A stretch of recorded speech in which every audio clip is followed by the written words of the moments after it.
Muy bien, en esta oportunidad vamos a hacer el tema de equilibrio, o también conocido como estática.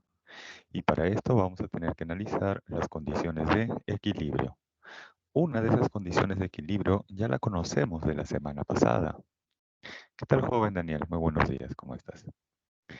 Por ejemplo, tenemos aquí la primera condición de equilibrio. ¿Qué tal, señorita Carla? Muy buenos días. Tenemos aquí la primera condición de equilibrio, o también llamada equilibrio de traslación. Nos plantea lo siguiente, que cuando la sumatoria de todas las fuerzas, o la fuerza resultante, es igual a cero, entonces la aceleración debe ser igual a cero. No sé si esta expresión matemática ya se les hace conocida, se les hace familiar de la clase pasada. ¿Lo recuerdan por ahí? ¿Qué ocurre cuando la aceleración es igual a cero? Ahí se presentaban dos posibilidades. Una de ellas es que el móvil se encuentre en reposo o se esté desplazando. Pero si se está desplazando, necesariamente debe ser con MRU. Por eso que tenemos aquí dos esquemas, un vehículo en reposo y un vehículo desplazándose con MRU, ya que para ambos casos se cumple que la sumatoria de fuerzas o la fuerza resultante es igual a cero. Ahora aquí, ¿por qué se le llama equilibrio de traslación? Porque se observa que el móvil podría desplazarse con MRU, podría desplazarse, podría trasladarse. Por ese motivo, a la primera condición de equilibrio también se le conoce como equilibrio de traslación. Esto ya lo vimos, me parece, la clase pasada. ¿Con qué nombre? ¿Primera, segunda o tercera ley de Newton? A ver, por ahí si alguien lo recuerda. En la clase pasada de dinámica, esto ya lo habíamos visto, pero ¿con qué nombre? ¿Primera, segunda o tercera ley de Newton? Así es, muy bien, joven Fabricio, la primera ley de Newton. En el tema de dinámica, a esto se le conoce como la primera ley de Newton. Para el tema de estática o de equilibrio, se le conoce como la primera condición de equilibrio. Por eso que hasta aquí, entre comillas, no hay nada nuevo, ya que esto ya lo manejamos de la clase pasada.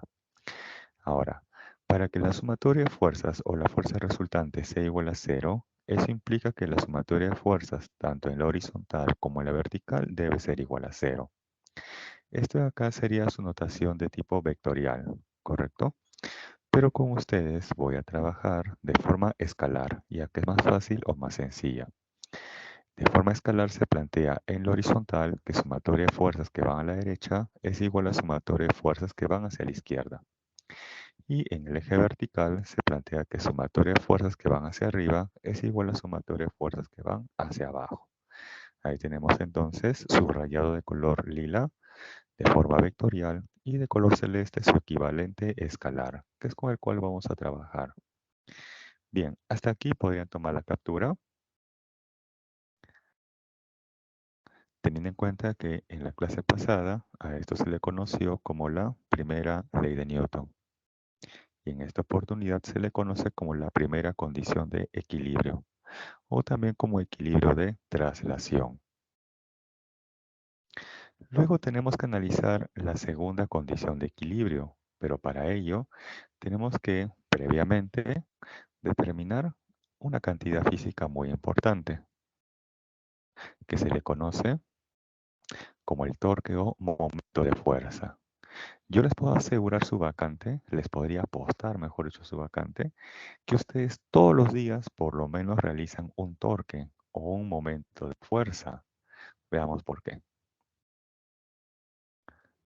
Nos dice aquí que el torque o momento de fuerza es una cantidad física vectorial que indica el efecto de rotación producido por una fuerza. Por ejemplo, cuando ustedes ingresan a una habitación que tiene una puerta, ustedes para poder ingresar lo que hacen es ejercer una fuerza, pero esa fuerza se encuentra a una cierta distancia del eje de giro, que corresponde a la bisagra. Y cuando ustedes justamente ejercen esa fuerza, la puerta que hace rota, gira. Entonces, ese efecto de rotación debido a una fuerza aplicada se le conoce como torque o momento de fuerza. Aquí tenemos otro ejemplo. Una persona utiliza una herramienta para ajustar o desajustar este perno. Entonces la persona ejerce una fuerza F, la cual se encuentra a una cierta distancia del eje de giro. Y si ese perno rota, gira, entonces la persona físicamente ha ejercido un torque o un momento de fuerza, ¿correcto? Entonces hasta aquí estamos describiendo lo que es un torque o un momento de fuerza. Hasta aquí pueden tomar la captura. Pero ahora yo necesito también calcular, quiero conocer numéricamente cuánto vale ese torque o ese momento de fuerza aplicado. Para eso entonces vamos a ir a la siguiente diapositiva. E inclusive les voy a enseñar dos métodos, dos formas para conocer el torque o momento de fuerza.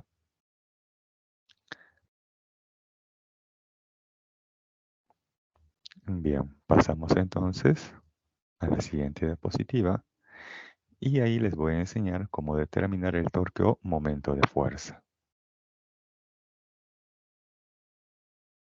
Tenemos aquí entonces el torque o momento de fuerza bajo el método 1. Por ejemplo, tenemos aquí una puerta, por aquí tenemos la manija de la puerta, por el cual se ha ejercido una fuerza F. Y al otro extremo tenemos el punto de giro, que sería como la bisagra. Luego, tenemos una longitud R que hay desde el punto de aplicación de la fuerza F, que es la manija, hasta el punto de giro. Quiero conocer el torque. Muchas veces nos han dicho o nos han planteado en el colegio quizás que el torque es igual a fuerza por distancia. Sí, muchas veces nos han planteado que el torque es igual a fuerza por distancia. Y eso es válido, sí es correcto. Pero hay que tener en cuenta quién es esa fuerza y quién es esa distancia, ¿correcto? Entonces, ojo, el torque es fuerza por distancia. Pero hay que tener en cuenta quién realmente es esa fuerza que realiza el torque y además quién es esa distancia correspondiente. Bien, para el método 1 vamos a hacer algo previo. Vamos a recorrer un poquito de geometría. Por ejemplo, acá tengo un punto en el espacio, ese de color verde. Sí, tengo un punto en el espacio de color verde. Y voy a trazar por aquí una recta de color negro. Bien, ahí tengo un punto verde y una recta de color negro. Quiero graficar la distancia que representa, ¿correcto? La que hay del punto color verde hacia esta recta de color negro. Yo voy a realizar 3 trazos. Ustedes me van a decir cuál es el que corresponde. A ver, podría ser este de color lila. Podría ser quizás este de color marrón. O este de color celeste. ¿Cuál de los 3 trazos corresponde a la distancia que hay de ese punto verde a esta recta de color negro? ¿Cuál de los 3 representa mejor geométricamente la distancia que hay de ese punto verde hacia esa recta de color negro? Así es, señorita Carla, perfecto, la de color celeste. Esto lo van a ver ustedes con mayor detalle en su curso de geometría. Pero la idea es que siempre que ustedes quieren determinar la distancia que hay de un punto hacia una recta, se obtiene mediante otra recta, pero que cruza de forma perpendicular. Por eso que tenemos aquí esta recta de color celeste que está cruzando de forma perpendicular a la recta de color negro. Entonces, esa recta de color celeste me representa geométricamente la distancia que hay de un punto hacia una recta. Bien, con esa idea voy a conocer la distancia que hay de ese punto de giro de color amarillo hacia la fuerza F de color rojo. ¿Sí? Con esa idea vamos a conocer entonces la distancia. Para esto lo que voy a hacer es prolongar esta fuerza F. Voy a prolongar esa fuerza F por aquí arriba y lo voy a exagerar. Sí, lo exagero. Y también por aquí abajo, también lo exagero. Todas esas líneas punteadas para la fuerza F se le conoce como la línea de acción de fuerza o a secas como la línea de acción. ¿Sí? A toda esa recta o líneas punteadas de la fuerza F se le conoce como la línea de acción de fuerza o a secas línea de acción. Ahora, a partir del punto de giro, que es este de color amarillo, voy a buscar una recta que cruce de forma perpendicular a la línea de acción de fuerza, ya que esa me estará representando geométricamente la distancia. Entonces aquí voy a realizar 3 trazos. Uno de ellos será el correcto. A ver, ¿podría ser este de color verde?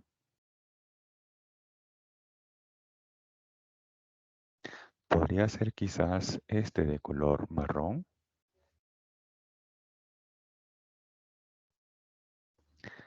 ¿O quizás sería este de color negro? ¿Cuál de esos 3 trazos, verde, marrón o negro, representa mejor la distancia que hay de ese punto de giro color amarillo hacia la línea de acción de fuerza de F?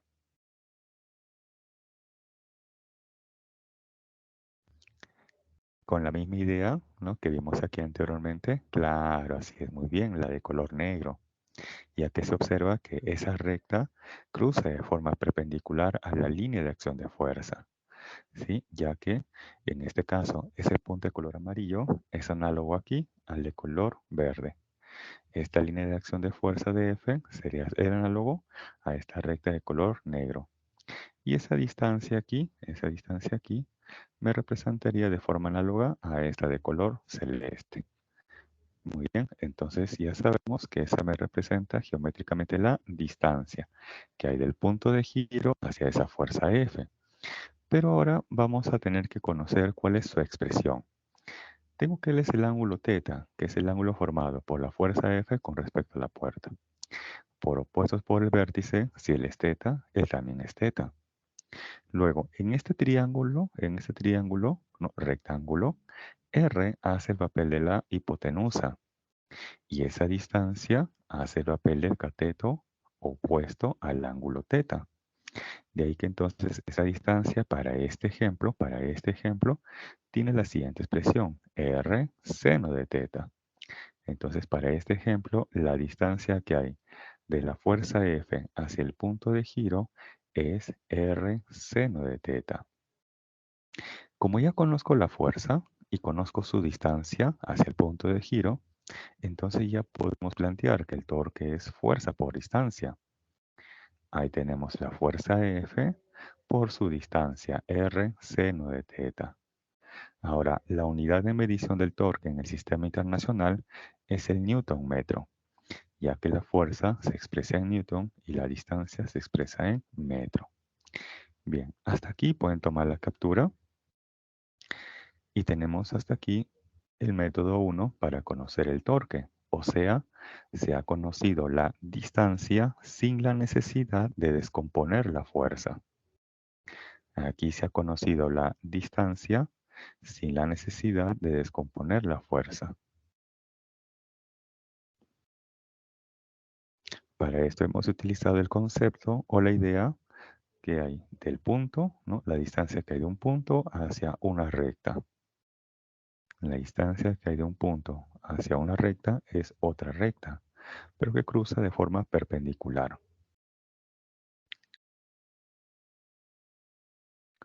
Bien, hasta aquí tenemos el método 1. Luego les voy a explicar un segundo método. Entonces, vamos a trabajar con el mismo esquema anterior, ¿sí? Ahí tenemos el punto de giro, tenemos la aplicación de la fuerza F en la manija, el cual forma también un ángulo θ con respecto a la puerta, y hay una longitud R de la manija hacia el punto de giro. Bien, para el segundo método voy a descomponer esa fuerza F en una componente paralela y en una componente perpendicular a la puerta. La descomponemos. Ahora, tenemos que deducir cuál de las dos componentes realiza torque, si es la componente horizontal o es la componente vertical, o quizás ambas, o quizás ninguna. Es lo que tenemos que deducir. ¿Cómo se puede deducir en este caso qué componente realiza torque o momento de fuerza? Una idea sería trazar su línea de acción de fuerza. Por ejemplo, primero voy a trabajar con la componente F coseno de teta. Entonces prolongo esa fuerza por aquí adelante. Entonces aquí estoy trazando su línea de acción de fuerza. Y de igual manera por aquí atrás de la fuerza F. Prolongo.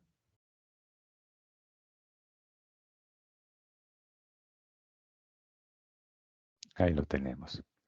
Ahora, se observa que esa línea de acción de fuerza de F coseno de teta pasa o no pasa, cruza o no cruza por el punto de giro. Ahí pasa o no pasa, cruza o no cruza por el punto de giro. ¿Lo intersecta o no lo intersecta? Vamos a hacer un poquito más grande ahí.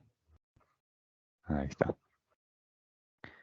¿Lo intersecta o no intersecta esa línea de acción de fuerza de la componente F coseno de teta con el punto de giro? Claro, sí, sí cruza, muy bien. Entonces, ¿cuál sería la distancia que hay de esa línea de acción de fuerza con respecto a ese punto de giro? Es como que este fuera el punto de giro, ahí está, y esta sea la recta. Entonces, ¿qué distancia hay de ese punto hacia esa recta? Si la recta pasa o cruza por el punto de giro. En ese caso, la distancia sería cero. Y si la distancia vale cero y sabemos que el torque es fuerza por distancia, entonces multiplico F coseno de teta por la distancia que vale cero. Y ese resultado, ¿cuánto nos da? Cero.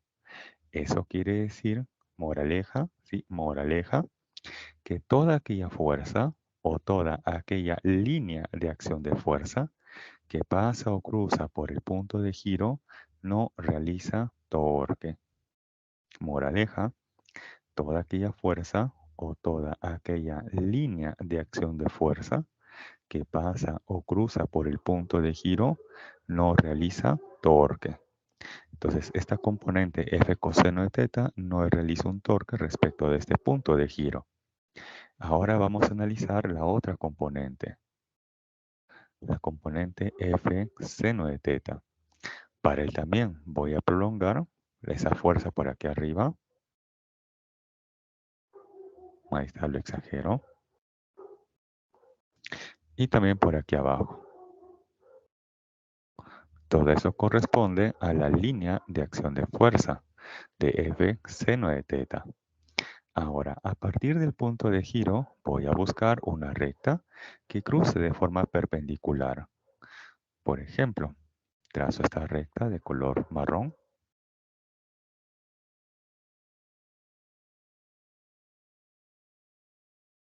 Ahí está.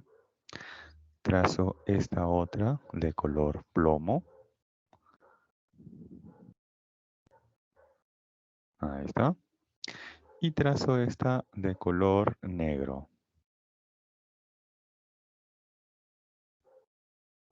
¿Cuál de esas tres rectas o trazos representa mejor la distancia que hay de ese punto de giro color amarillo hacia la línea de acción de fuerza de F seno de teta?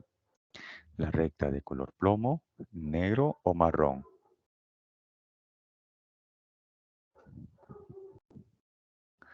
¿Cuál de los tres representa mejor la distancia que hay de ese punto de giro? Claro, muy bien, la de color negro, ya que se observa que ésta está cruzando de forma perpendicular a esa línea de acción de fuerza.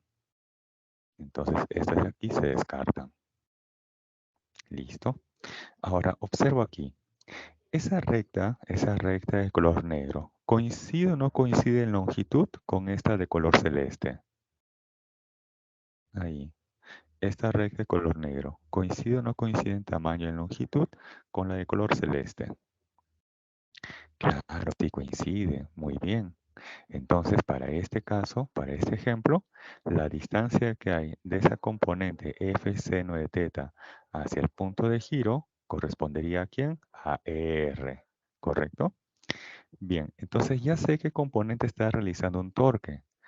Es la componente F seno de teta. Y también sé cuál es la distancia que hay de esa componente hacia el punto de giro.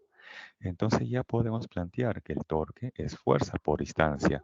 Eso nunca va a cambiar. El torque siempre va a ser fuerza por distancia.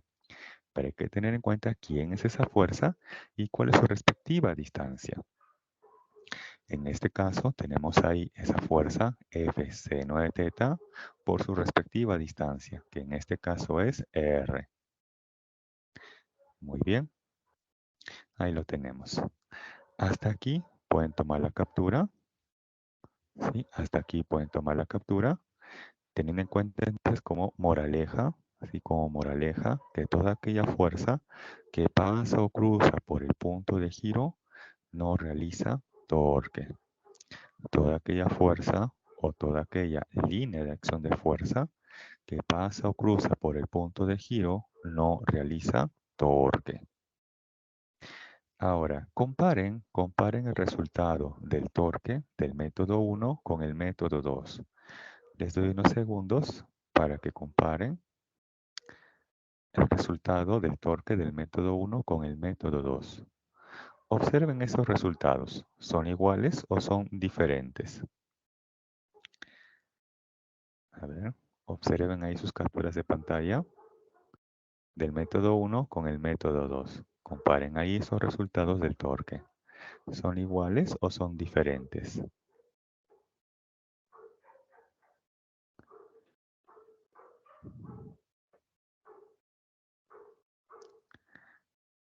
Si ustedes los comparan, se van a dar cuenta que esos resultados son iguales. Eso quiere decir entonces que en los problemas ustedes pueden aplicar el método 1 o el método 2 y el resultado no va a cambiar, no tiene por qué cambiar. El resultado siempre va a ser el mismo. El detalle es que en ocasiones va a ser más fácil aplicar el método 2 y quizás en otros problemas va a ser más fácil aplicar el método 1. ¿Sí? Entonces eso ya va a depender de cómo quieran resolver. Si quieren descomponer o no quieren descomponer la fuerza F. Independientemente del método que se aplique, el resultado siempre va a ser el mismo. Bien, entonces ya sabemos calcular el torque, incluso con dos métodos, ¿correcto? Entonces ya podemos enunciar la segunda condición de equilibrio. Ya podemos enunciar la segunda condición de equilibrio. Nos dice aquí segunda condición de equilibrio o también llamado equilibrio de rotación. Nos dice, se refiere al equilibrio de rotación y se aplica al estado de reposo o del MCU. Matemáticamente se cumple que si la sumatoria de todos los torques, o el llamado también torque resultante, es igual a cero, entonces la aceleración angular debe ser igual a cero. ¿Qué implica que la aceleración angular sea igual a cero? Implica dos posibilidades.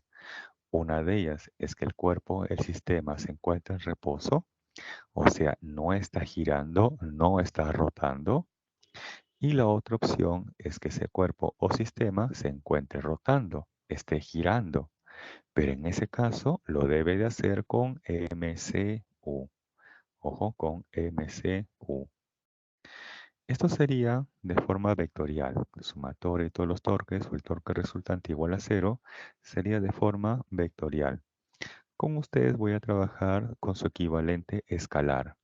Su equivalente escalar nos plantea lo siguiente: que la sumatoria de torques en sentido horario es igual a la sumatoria de torques en sentido antihorario.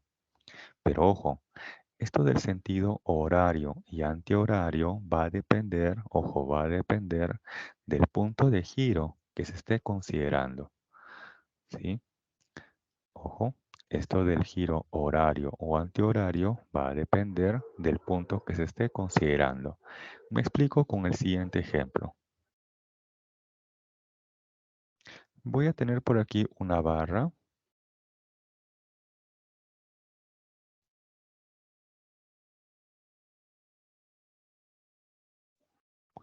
Sí, voy a tener aquí una barra y voy a considerar este como el punto de giro.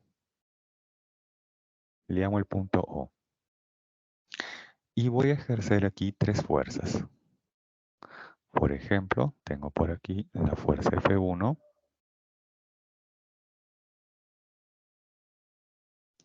Por aquí voy a tener la fuerza F2.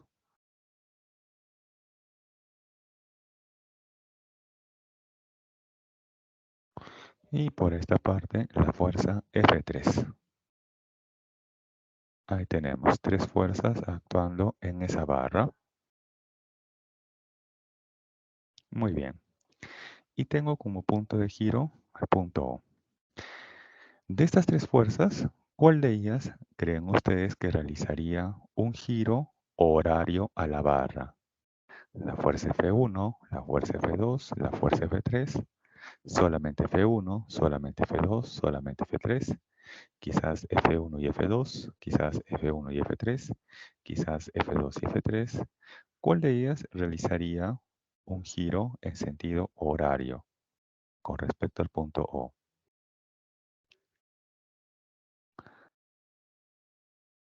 Esto quiere decir que si la barra se encuentra en este caso en posición horizontal y este es el punto O,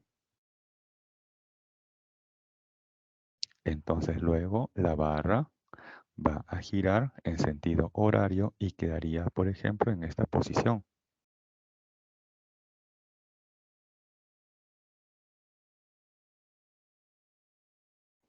Claro, así es, muy bien. F2 y F3, perfecto, perfecto, joven Daniel, señorita Carla, muy bien. F2 y F3. Entonces, esas dos fuerzas hacen que la barra gire en sentido horario respecto del punto O. Muy bien.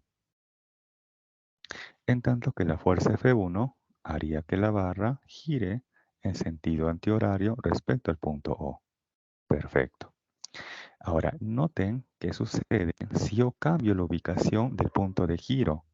Ahora lo voy a considerar por acá. En este punto de color plomo, ¿sí? Ahí tengo el punto O'. Ahora, ¿qué fuerzas realizan un giro horario, pero ahora respecto de O'? Respecto de O'. ¿Qué fuerzas ahora realizan un giro horario, pero respecto de O'? Ahora ya no voy a considerar respecto al punto O. Ahora voy a considerar respecto del punto O'. ¿Sí? ¿Qué fuerzas realizarían en este caso un giro horario respecto de O'?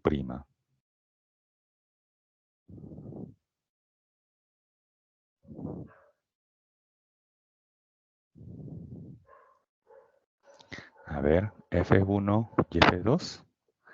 ¿Sí? Todos coinciden, F1 y F2 en sentido horario, pero ojo respecto de O'.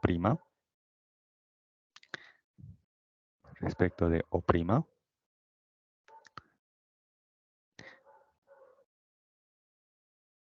Claro, así es. En este caso sería la fuerza F3. En este caso sería la fuerza F3. Así es, la fuerza F3. Entonces ahora la fuerza F3 respecto del punto O' realiza un giro en sentido horario. Pero la fuerza F1 y la fuerza F2 ahora realizan un giro antihorario.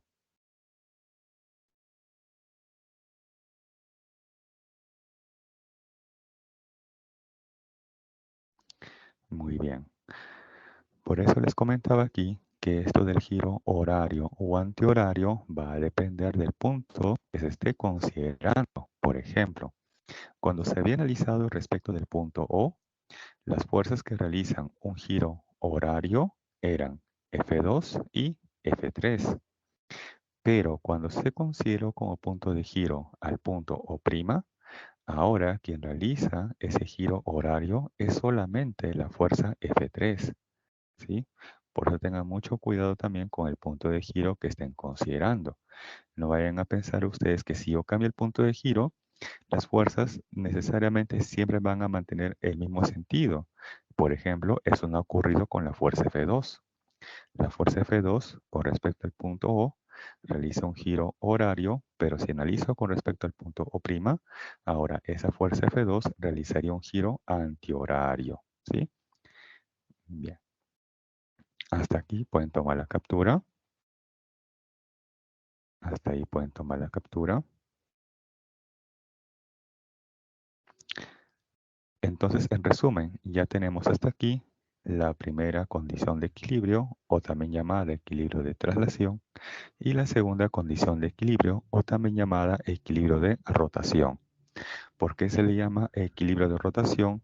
Porque el cuerpo o sistema podría estar rotando, podría estar girando, pero necesariamente con MCU. Necesariamente con MCU. Bien, continuamos. Ahora, vamos a indicar cuando un cuerpo o sistema se encuentra estrictamente en equilibrio. Se dice que un cuerpo o sistema, o sea, dos o más cuerpos, se encuentran o están en equilibrio cuando cumplen simultáneamente, ojo, cumplen simultáneamente la primera y la segunda condición de equilibrio. La primera condición de equilibrio nos dice que se refiere al equilibrio de traslación y se aplica al estado de reposo o de MRU. Y la segunda condición de equilibrio dice que se refiere al equilibrio de rotación y se aplica al estado de reposo o también del MCU. De esas palabras que he resaltado, que he subrayado, ¿cuál de ellas se repite tanto en la primera como en la segunda condición de equilibrio? De esas palabras que he subrayado, ¿cuál de ellas se repite tanto en la primera como en la segunda condición de equilibrio? Ahí al ojo en la palabra reposo. Esto quiere decir que cuando un cuerpo o sistema se encuentra en reposo, ustedes podrían afirmar con total seguridad que ese cuerpo se encuentra en equilibrio, porque está cumpliendo simultáneamente tanto la primera como la segunda condición de equilibrio. ¿Correcto?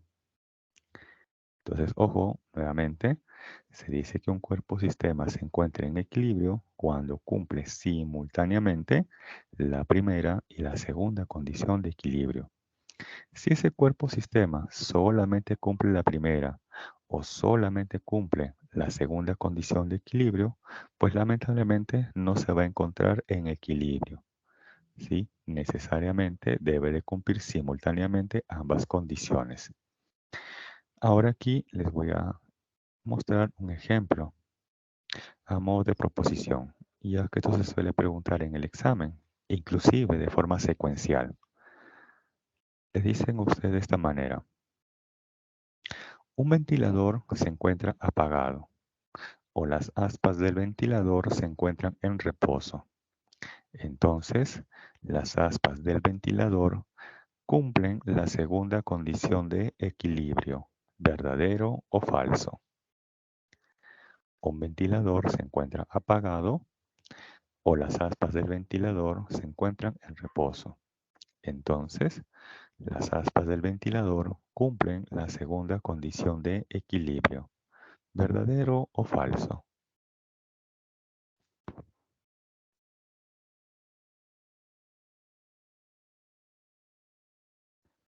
Claro, así es. Muy bien, verdadero. Perfecto, verdadero. Muy bien, los felicito. Perfecto, verdadero.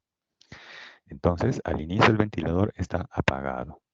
Sus aspas se encuentran en reposo, o sea, no están girando y por lo tanto está cumpliendo hasta aquí la segunda condición de equilibrio. Muy bien, perfecto.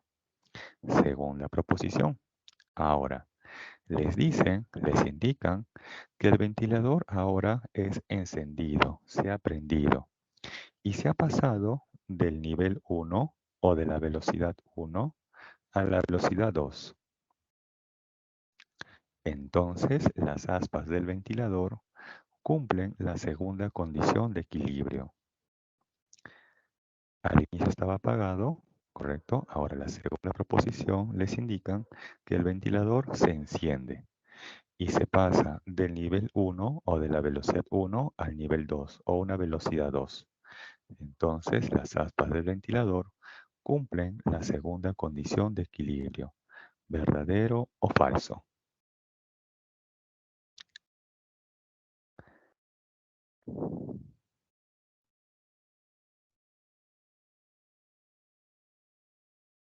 Ah, claro, así es, muy bien, falso. ¿Y por qué?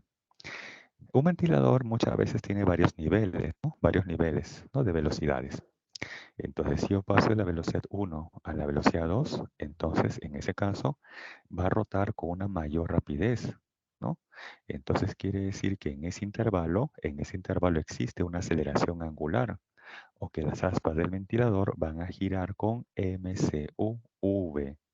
Pero aquí nos dicen que la segunda condición de equilibrio se cumple cuando está en reposo o está girando con mcu. Pero aquí, si paso de un nivel 1 a un nivel 2 o una velocidad 1 a una velocidad 2, entonces en ese intervalo está acelerando. Por lo tanto, eso sería falso. No está cumpliendo la segunda condición de equilibrio. Y finalmente, tercer acto, le dicen ahora que se desconecta el ventilador o que se apaga el ventilador. Entonces, las aspas del ventilador cumplen la segunda condición de equilibrio. ¿Verdadero o falso? Al inicio estaba apagado, luego lo enciendo y hago pasar de nivel 1 a un nivel 2 en la velocidad y finalmente lo apagamos. Ahora les dicen que se cumple la segunda condición de equilibrio. Lo desconectamos, apagamos, presionamos off en el ventilador y nos dicen ahora que las aspas del ventilador cumplen la segunda condición de equilibrio. ¿Verdadero o falso? Verdadero. Así es. A ver, ¿alguien más por ahí que diga verdadero? ¿O por el contrario, será falso? A ver, por su propia experiencia, ¿qué ocurre si el ventilador está prendido y de pronto lo apagamos, de pronto lo desconectamos? Las aspas del ventilador van a rotar con una velocidad angular constante o va a ser variable. Claro, así es, sería falso. Porque si yo desconecto, entonces las aspas del ventilador cada vez van a rotar con una menor rapidez angular hasta que finalmente se detiene. O sea que en este intervalo está desacelerando y eso lo estaría haciendo con mcuv, ¿cierto? Con mcuv, ya que la rapidez angular está variando. Entonces está girando con mcuv, no lo hace con mcu, ¿correcto? Entonces tengan presente, ojo, ese tipo de preguntas que son secuenciales. Bien, hasta aquí pueden tomar la captura.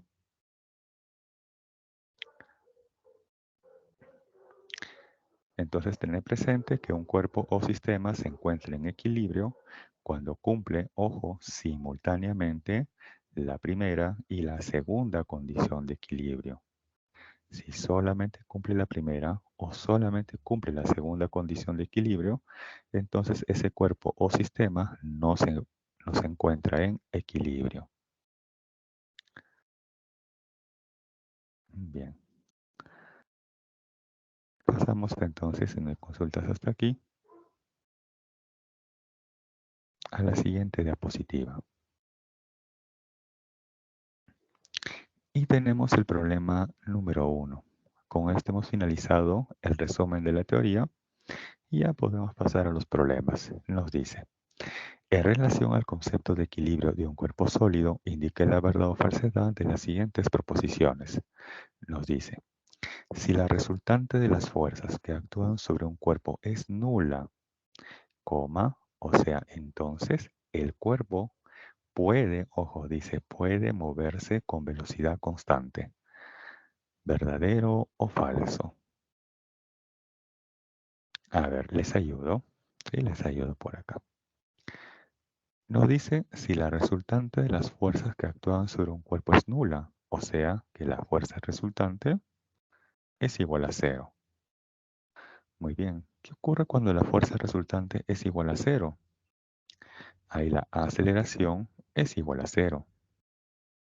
Y si la aceleración es igual a cero, tenemos dos opciones. Tenemos ahí dos opciones. Una de ellas es que se encuentre en reposo y la otra es que se esté desplazando con una velocidad constante, o sea, con mru, ¿correcto? Entonces, ¿cómo debe ser la primera proposición? Nos dicen, si la fuerza resultante es nula, entonces el cuerpo puede moverse con velocidad constante. Así es, perfecto, verdadero. Y además, porque aquí dice esta palabra clave, dice puede. Como nos dice puede, entonces por ese motivo la primera proposición es verdadero. Pero ¿qué ocurre si en lugar de la palabra puede hubieran colocado la palabra siempre? O sea, el cuerpo siempre se mueve con velocidad constante. El cuerpo siempre se mueve con velocidad constante. En ese caso, ¿cómo sería la proposición? Así es, sería falso, perfecto. Por eso tengan mucho cuidado con esas palabras. Puede, siempre, necesariamente, ¿correcto? Esas palabras clave, ¿sí? Las puede hacer confundir en una proposición. Como acá dice puede, entonces sí, efectivamente puede moverse con velocidad constante, sí es correcto. Pero si dijera siempre, no, no siempre, porque también podría estar en reposo. Bien, por ese motivo, como ustedes bien dijeron, la primera proposición es verdadera. Pero aquí les voy a mostrar otra justificación. Nos dice, según la primera ley de Newton o también según la primera condición de equilibrio, la sumatoria de fuerzas o la fuerza resultante es igual a cero. Significa que el cuerpo se encuentra en reposo o se está desplazando con MRU. Por ejemplo, acá tengo una persona que se va a desplazar hacia abajo por este plano inclinado rugoso, pero con velocidad constante. Graficamos aquí las fuerzas que actúan en la persona. Una de ellas sería su propio peso. La otra fuerza sería la normal. Y por acá vamos a indicar la fuerza de rozamiento, F. Si la persona desliza hacia abajo con velocidad constante, entonces la sumatoria de fuerzas debe ser igual a cero. Tenemos ahí tres fuerzas, tenemos ahí el peso, esa fuerza de rozamiento y esa fuerza normal. Ahí verifiquen, esta sumatoria vectorial del peso más esa fuerza de rozamiento F más la fuerza normal, eso no igual a cero. A ver, primera semana de vectores. Esta sumatoria vectorial, eso no igual a cero. El peso más esta fuerza de rozamiento F más la fuerza normal. Claro, así es, muy bien. Ahí justamente se está cumpliendo, ¿no? Que la sumatoria de las fuerzas es igual a cero. Y eso ocurre cuando un cuerpo se encuentra en reposo o se desplaza con velocidad constante, o sea, con MRU. Ahí tenemos otra justificación y por ese motivo, como dijeron al comienzo, de forma correcta es verdadera. Bien. Luego pasamos a analizar la segunda proposición. Nos dice, si la fuerza resultante que actúa sobre un cuerpo es nula, coma, o sea, entonces el cuerpo puede, ojo, dice puede tener movimiento de traslación y de rotación. A ver, dice, el sistema puede trasladarse con MRU y rotar en torno a su centro de gravedad. Veamos en este ejemplo. Aquí se va a tener una rueda, ¿sí? Se va a tener una rueda que está girando, que está rotando. Entonces, esa rueda está cambiando de posición en el espacio. Como esa rueda está cambiando de posición en el espacio, entonces se le asigna una velocidad tangencial. Pero también la rueda está rotando, está girando. Y si está rotando o girando, entonces se le asigna una velocidad angular. Hasta aquí confirmen si se aprecia o no que la rueda está girando o se encuentra estática. Ahí confirmen si la rueda está girando, si lo observan ustedes que está girando o se encuentra estática.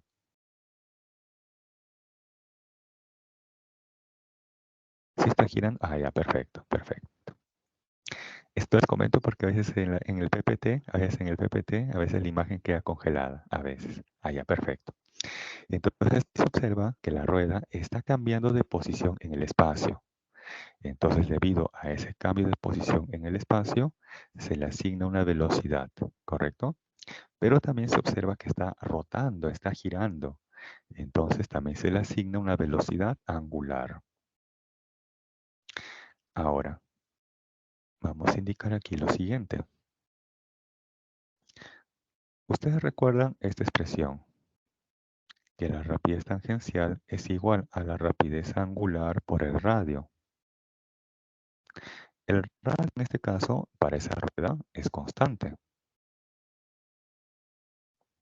Y estamos indicando que esta rapidez tangencial con la cual se está trasladando también es constante.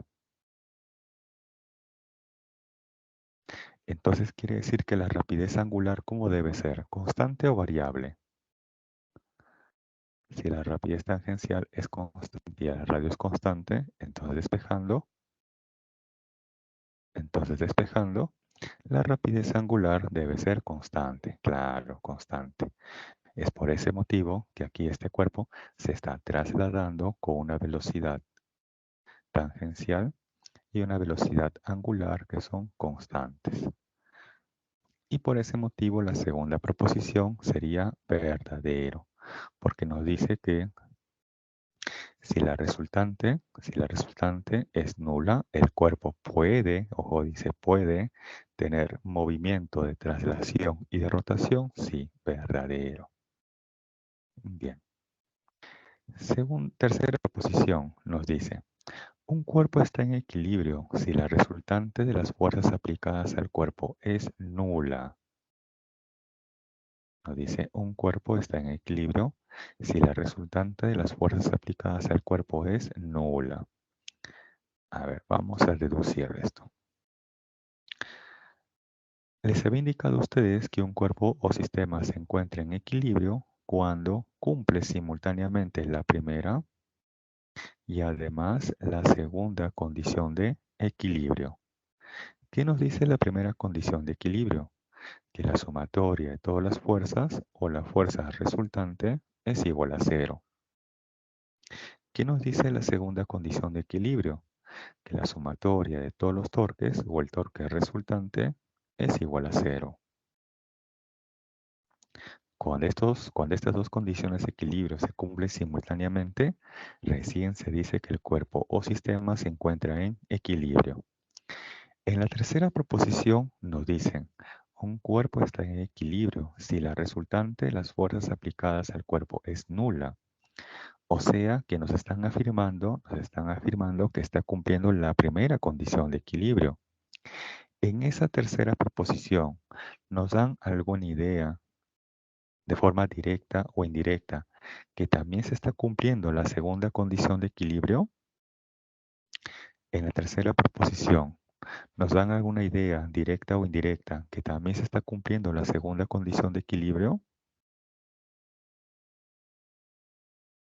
Con solamente ese texto, ¿se podría afirmar que también se está cumpliendo la segunda condición de equilibrio? Me parece que no. En esa tercera proposición solamente nos están afirmando que se está cumpliendo la primera condición de equilibrio. Perdón, la primera condición de equilibrio. ¿Sí? Ojo, en la tercera proposición solamente nos están afirmando hasta aquí que se está cumpliendo la primera condición de equilibrio. No nos dicen nada acerca de la segunda condición de equilibrio. Entonces, ¿podemos afirmar que ese cuerpo necesariamente se encuentra en equilibrio?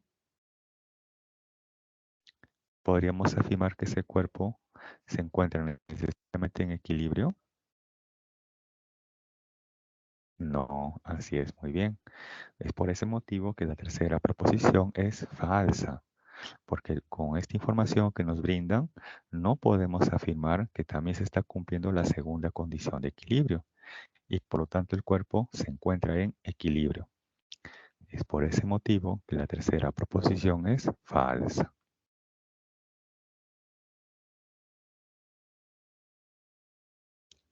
Bien, esa sería entonces la respuesta al problema. Sí, hasta aquí podrían tomar la captura. Sí, hasta aquí podrían tomar la captura.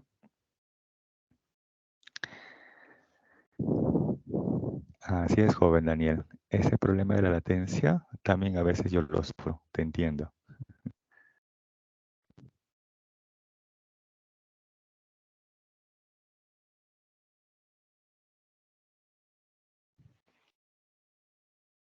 Bien, entonces hasta aquí tenemos el problema número 1 y podemos pasar entonces al siguiente problema, número 2.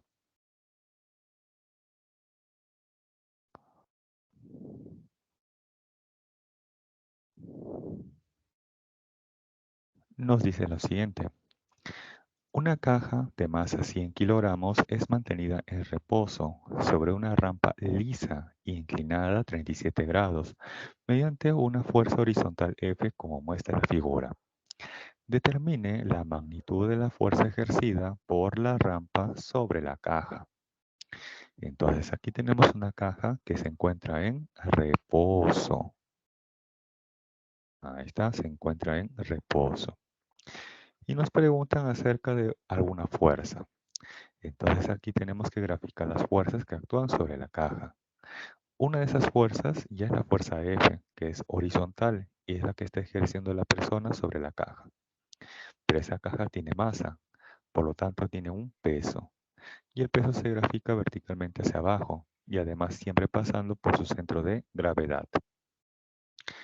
Luego, esa caja se encuentra en contacto con una superficie. Por lo tanto, la superficie le va a ejercer una fuerza. Esa es la fuerza que está ejerciendo la superficie hacia esa caja, que sería la fuerza normal.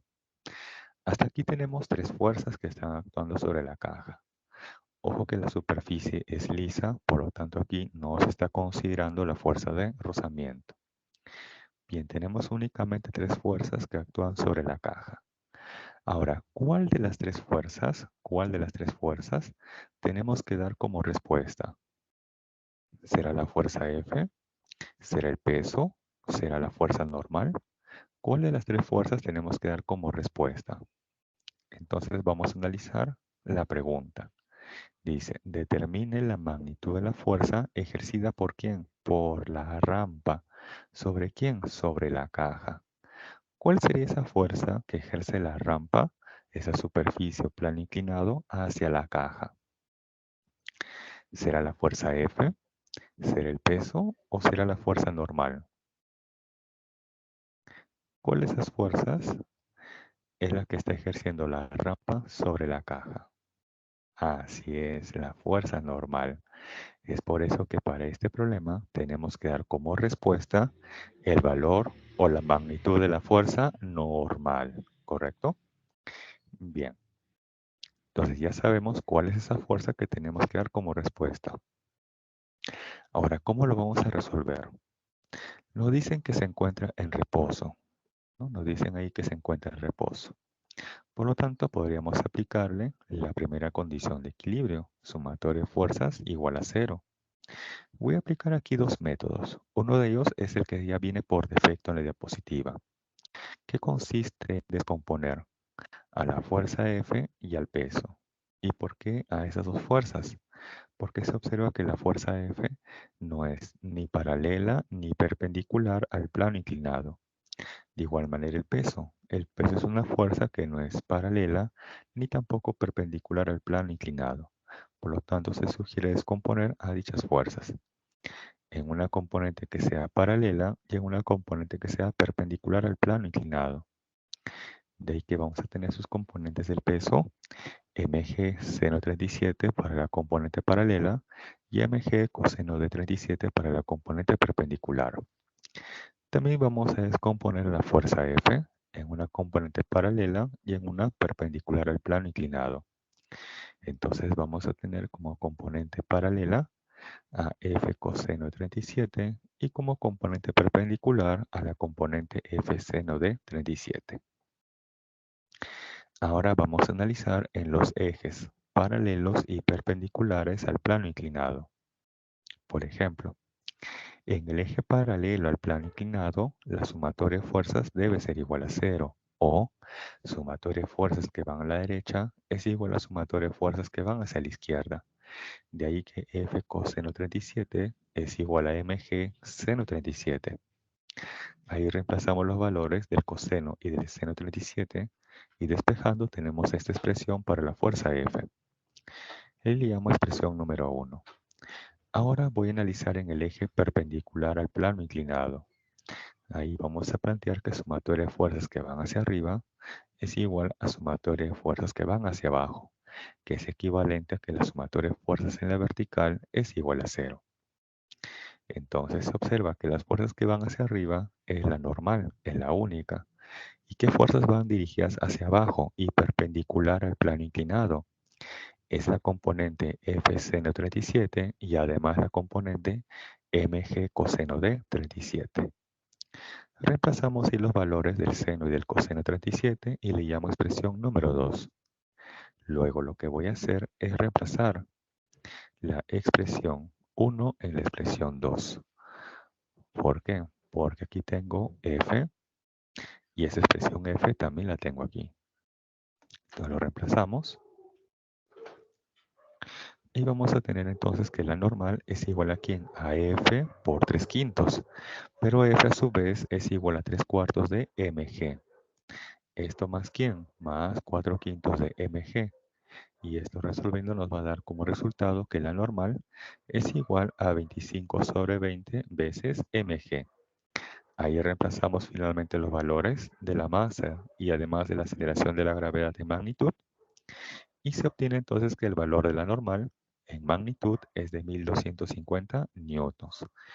Bien, ahí tenemos un método de solución, ¿correcto? Tenemos un método de solución, que es el que viene por defecto en la diapositiva. Ahora yo les voy a enseñar otro método, que quizás puede ser más fácil o más difícil. Eso va a depender de algunos, ¿no? Cómo lo van a ver. Quizás más fácil o más difícil. En este caso se observa que sobre la caja actúan tres fuerzas: su peso, la normal y la fuerza F. Y nos dicen que esa caja se encuentra en reposo, está estática. Entonces está cumpliendo la primera condición de equilibrio, o sea que la sumatoria de fuerzas es igual a 0. Cuando se tienen tres fuerzas que actúan sobre un cuerpo que se encuentra en reposo o se encuentra en equilibrio, entonces con esas tres fuerzas se podría formar el triángulo de fuerzas. Por ejemplo, por aquí voy a tener la fuerza normal. Ahí tenemos esa fuerza normal. Por aquí voy a tener al peso.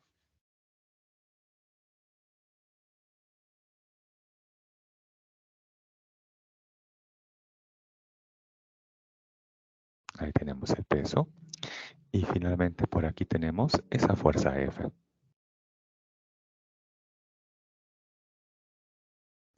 Ahí observen, ¿se cumple o no se cumple que la sumatoria de fuerzas es igual a 0? Si yo sumo aquí vectorialmente el peso más la fuerza F más esa fuerza normal, esa sumatoria de fuerzas, eso no es igual a 0.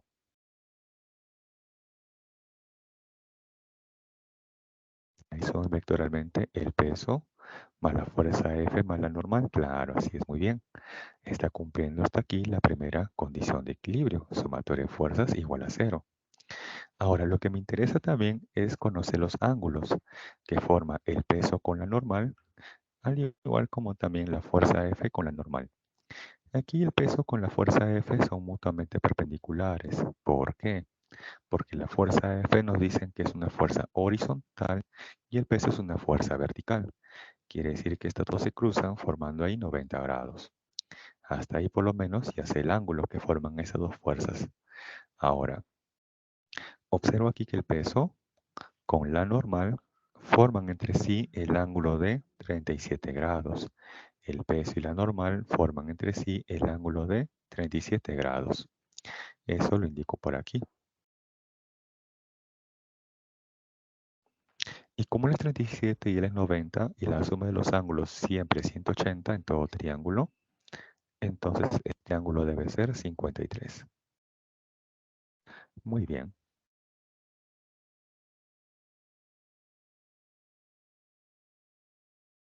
Ahora, ¿por qué he planteado esto? Nos dan el valor de la masa y también sabemos la magnitud de la aceleración de la gravedad. Entonces, si yo multiplico la masa por la magnitud de la aceleración de la gravedad, eso nos va a dar 1000. Quiere decir que este de aquí vale 1000 newtons, ¿no? El peso de la caja vale 1000 newtons. Pero ese peso sería como el cateto opuesto al ángulo de 53. Y ustedes por geometría saben que a 53 se le pone como 4K. O sea que este a su vez sería proporcional a 4K. Entonces, ¿cuánto vale K?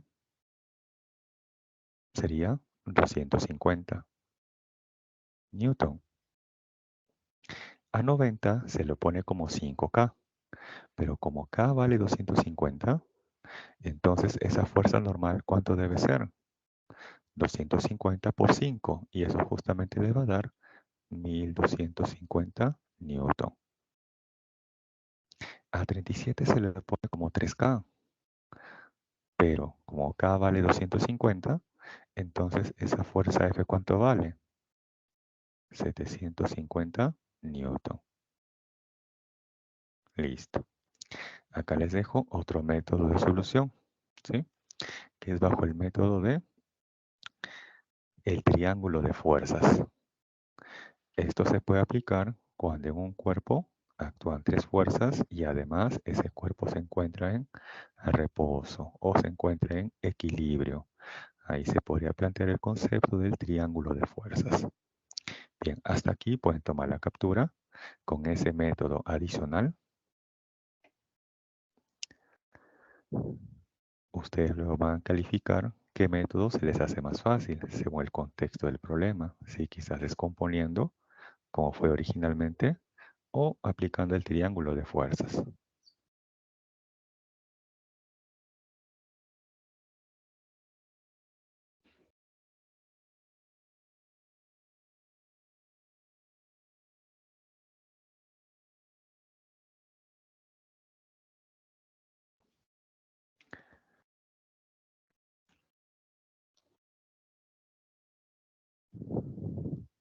Bien, si me consultas hasta aquí, entonces voy a pasar al siguiente problema.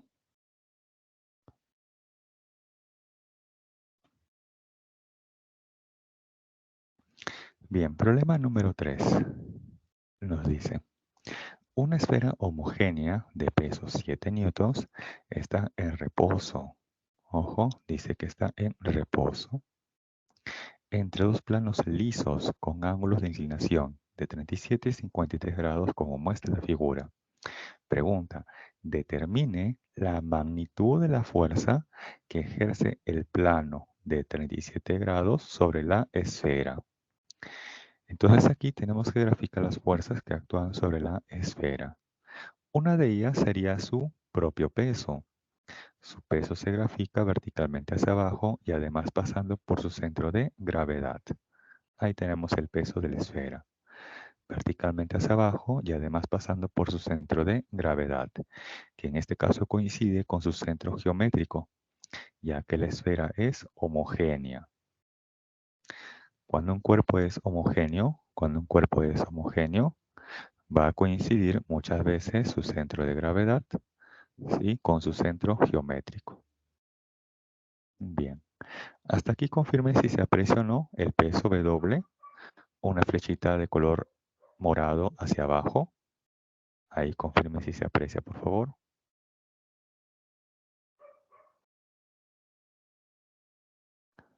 Sí, confirman ahí si se aprecia. Ok, gracias.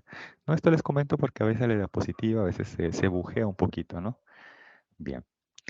Hasta ahí tengo esa fuerza, el peso. Ok, gracias. Gracias, muy amable. Ahora, vamos a graficar la fuerza que ejerce este plano inclinado de 37 grados sobre la esfera. O sea, tengo aquí una superficie que ejerce una fuerza hacia la esfera. Les voy a dar aquí tres opciones. Una de ellas es la correcta.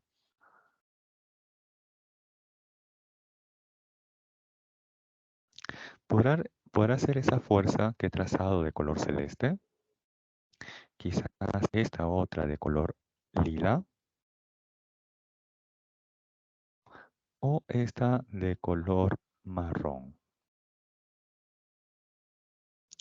¿Cuál sería la fuerza que está ejerciendo ese plano inclinado de 37 grados sobre la esfera? ¿Celeste, lila o marrón? ¿O ninguna? Así es, la de color Marrón. marrón. Perfecto, la de color marrón, muy bien. Y es que esa fuerza, que es la normal, siempre es perpendicular a la superficie. Entonces aquí nos hacen la pregunta, miren, determine la magnitud de la fuerza que ejerce el plano de ángulo 37 grados sobre la esfera. O sea, en este caso nos preguntan o que demos como respuesta el valor de esta fuerza de color marrón, ¿correcto? Que para este caso lo paso a limpio, correspondería a la normal N1. En este caso tenemos que dar como respuesta la normal N1, que es la fuerza que está ejerciendo ese plano inclinado de 37 grados sobre la esfera. Ahora, por aquí arriba tenemos también otra superficie, otro plano inclinado. Por lo tanto, él también le está ejerciendo una fuerza hacia la esfera. Y esa fuerza también debe ser perpendicular a la superficie. Ahí tendríamos la normal N2. Muy bien. Y son las únicas fuerzas que actúan sobre la esfera, ya que los planos además son lisos. Bien. Entonces aquí tenemos un cuerpo que se encuentra en reposo y en él actúan tres fuerzas. Entonces, ¿qué podría hacer con esas tres fuerzas? ¿Podría o no podría aplicar ese método del triángulo de fuerzas? ¿O me conviene quizás descomponer? ¿Qué me conviene aquí? ¿Qué sería más factible? ¿Descomponer o aplicar el triángulo de fuerzas? ¿Qué sería más fácil, según su criterio? ¿Aplicar el triángulo de fuerzas o descomponer? Nos proponen por ahí descomponer. Ya. Vamos a asumir ello. Entonces voy a hacer aquí un bosquejo. ¿Correcto? Voy a hacer un bosquejo. Entonces grafico por aquí el peso.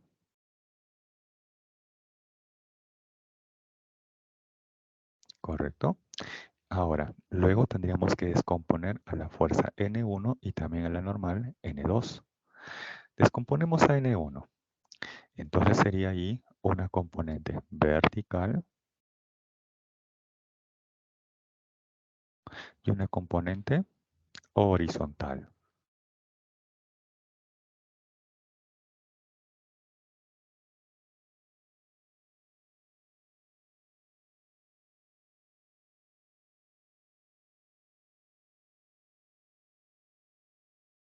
Y de igual manera para N2 lo tendríamos que descomponer en una componente vertical y en una componente horizontal. Muy bien. Si ustedes hacen esto, va a haber un gran problema. Es que de todas estas fuerzas, ¿cuál se conoce en valor numérico? ¿Cuál se conoce su valor numérico? Del peso, ¿cierto? Yo conozco el valor numérico únicamente como dato, nos dan aquí el peso. Y si yo descompongo, miren cuántas fuerzas tendría aquí yo desconocidas. Si yo descompongo, ¿cuántas fuerzas tendríamos aquí desconocidas? Tendríamos acá 4 fuerzas desconocidas. O sea, en lugar de disminuir la cantidad de fuerzas desconocidas, ahora las he aumentado. Me explico. En el problema original tenemos ahí el peso, la normal N1 y la normal N2. En este gráfico original, ¿cuántas fuerzas desconocidas tenemos? Dos únicamente, N1 y N2. Ahora, si yo trabajo con descomposición, ahora en lugar de disminuir, he aumentado el número de fuerzas desconocidas. Tengo 2 para la normal N1 y tengo 2 más para la normal N2. O sea, en lugar de hacerlo más sencillo, lo estoy haciendo más complejo. Es por eso que para este problema se sugiere aplicar el triángulo de fuerzas. ¿Sí? Para este problema se sugiere aplicar el triángulo de fuerzas. Bien. Entonces, esto se puede aplicar, sí, pero les va a tomar más tiempo porque se ha incrementado el número de incógnitas, el número de variables. Pasamos de 2 ahora a 4. Bien, entonces vamos a analizar en este caso bajo el triángulo de fuerzas, ¿correcto? Entonces tengo aquí el peso, Ahí tengo el peso. Tengo la normal N2 y quien cierra el triángulo es la normal N1. Ahí también verifiquen si se cumple o no que vectorialmente la suma del peso más la normal N2 más la normal N1 es o no igual a 0.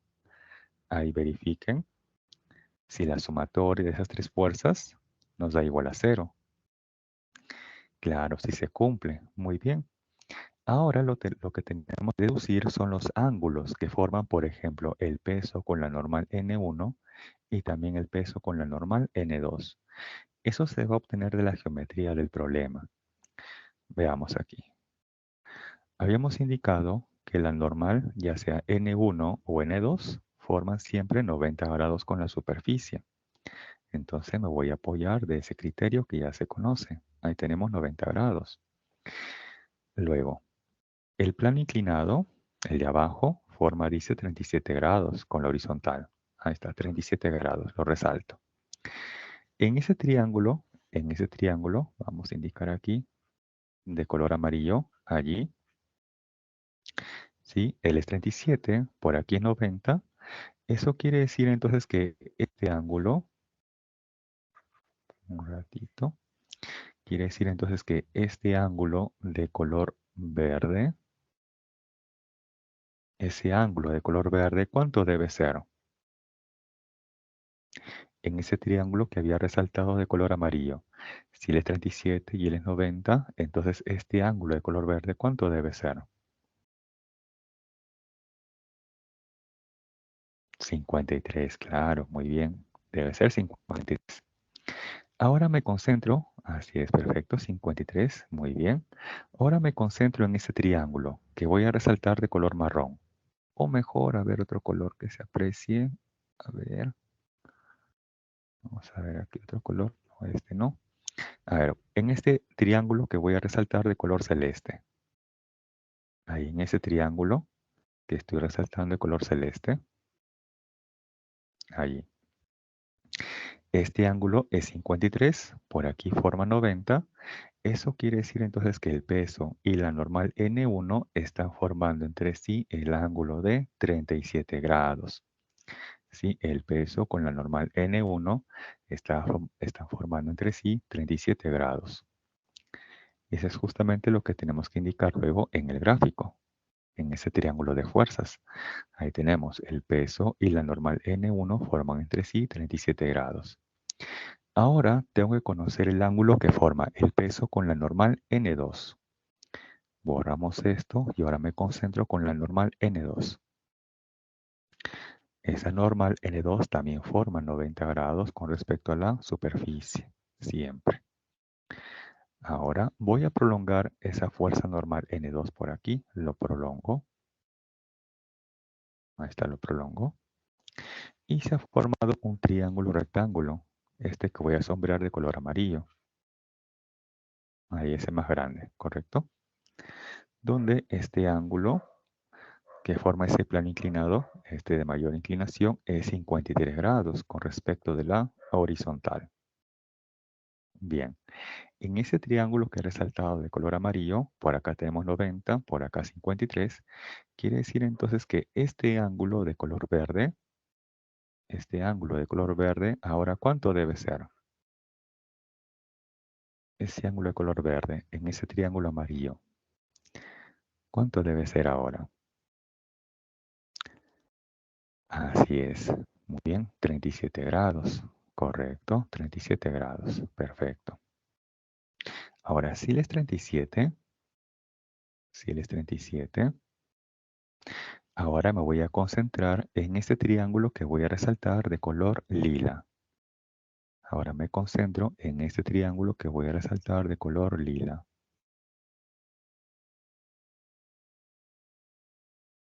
Allí en ese triángulo, ¿correcto? En ese triángulo. Observo entonces que el peso y la normal N2, el peso y la normal N2 están formando entre sí este ángulo. A ver, con otro color, un ratito, otro color, otro color. A ver, a ver. A ver, con este, a ver.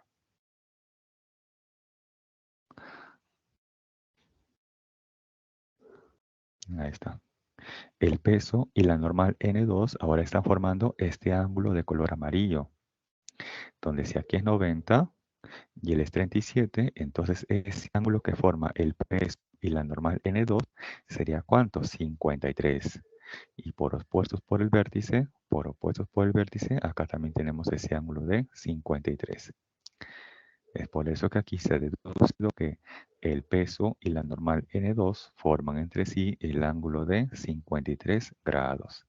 Y eso lo vamos a indicar aquí en el gráfico del triángulo de fuerzas. Ahí está 53.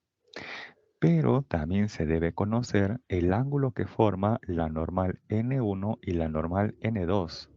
¿Cómo podría conocer ese ángulo formado por esas dos fuerzas? O sea, quiero conocer este ángulo de color verde.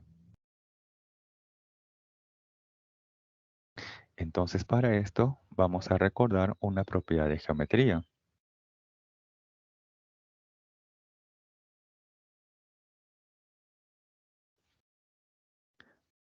Si este ángulo es alfa y este ángulo es beta y este otro es teta, entonces, ¿se cumple o no se cumple que alfa más beta es igual a teta?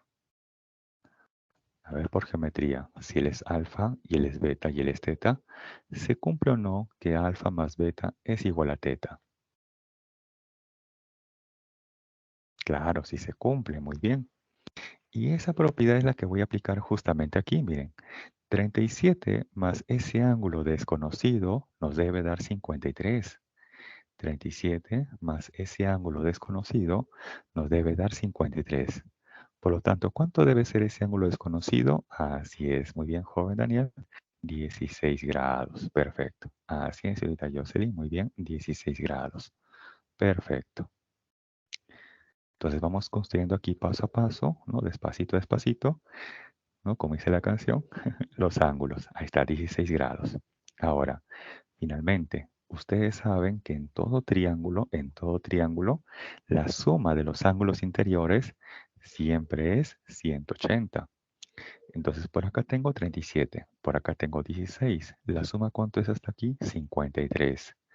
Quiere decir entonces que este ángulo de color rojo sería 180 menos 53, ya que la suma de los ángulos interiores en todo triángulo siempre es 180. Bien, hasta aquí ya conocemos los ángulos que forman entre sí cada fuerza. El peso con la normal N1, el peso con la normal N2 y además la normal N1 con la normal N2. Ya conocemos todos los ángulos. Finalmente, para este problema voy a aplicar ley de senos. Para que me pueda hacer entender con la ley de senos, les voy a plantear aquí un esquema.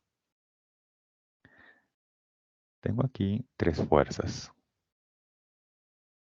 La fuerza F1,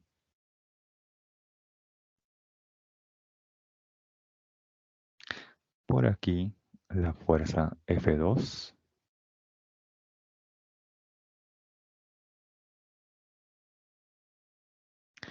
y por aquí una fuerza F3. Ahí, por ejemplo, se observa que la sumatoria de esas tres fuerzas debe ser igual a 0. Ahora, voy a asumir que el ángulo que se le opone a la fuerza F1 sea como alfa. Que el ángulo que se le opone a F2, el ángulo que se le opone a la fuerza F2, sea como beta. Y el ángulo que se le opone a F3 sea como teta.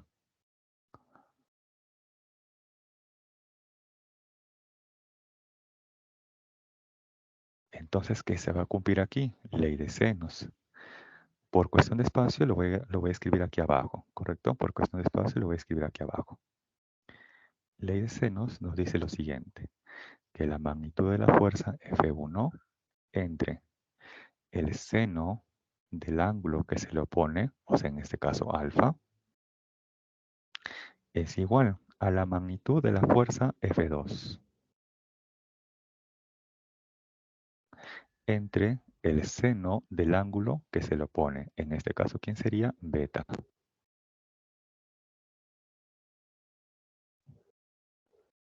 Y esto a su vez va a ser igual a ¿quién? A la magnitud de la fuerza F3 entre el seno del ángulo que se le opone. En este caso, ¿quién sería? Teta. Bien, voy a aplicar finalmente aquí ley de senos, ¿correcto? Pero ¿qué fuerzas voy a comparar? Voy a comparar una que es la que es conocida, el peso, con una que es desconocida, pero que quiero conocer. O sea, en este caso la normal N1, ya que habíamos deducido, según la pregunta, que tenemos que dar como respuesta el valor de N1. ¿Sí? Entonces voy a comparar aquí una fuerza conocida, que es el peso, con una que yo quiero conocer, que es la normal N1. Y voy a plantear ley de senos. Sería entonces esa fuerza normal N1 entre el seno del ángulo que se le opone, que es 180 menos 53. ¿Es igual a quién? Al peso entre el seno del ángulo que se le opone, que en este caso vale 16. Ahora aquí tengo que aplicar reducción a primer cuadrante. El seno de 180 menos 53 nos da simplemente el seno de 53. Despejando, tenemos entonces que esa normal N1 es igual al seno de 53 entre el seno de 16 y todo esto por el peso. Ahí finalmente voy a reemplazar los valores del seno de 53 y del seno de 16, 4 quintos y por acá 7 sobre 25, al igual que también el valor del peso de la esfera, 7 newtons. De ahí despejando se obtiene que el valor de la magnitud de la normal N1 es igual a 20 newtons. Vamos a moverlo un poquito por acá, ahí, para que se aprecie. Ahí te lo tenemos. Entonces la magnitud de esa fuerza normal N1 es igual a 20 newtons. Esa sería finalmente la respuesta al problema. Hasta aquí pueden tomar la captura. Aquí lo he tratado de hacer así, ¿no? Con paciencia, paso a paso, ¿no? Conociendo los ángulos formados por cada una de las fuerzas. Ustedes para el examen van a tener que omitir quizás algunos pasos.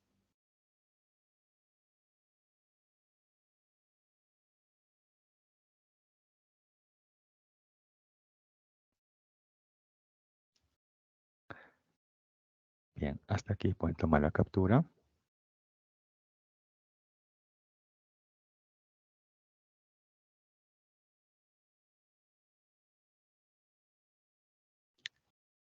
Bien, si no hay consultas hasta aquí, entonces paso al problema número 4.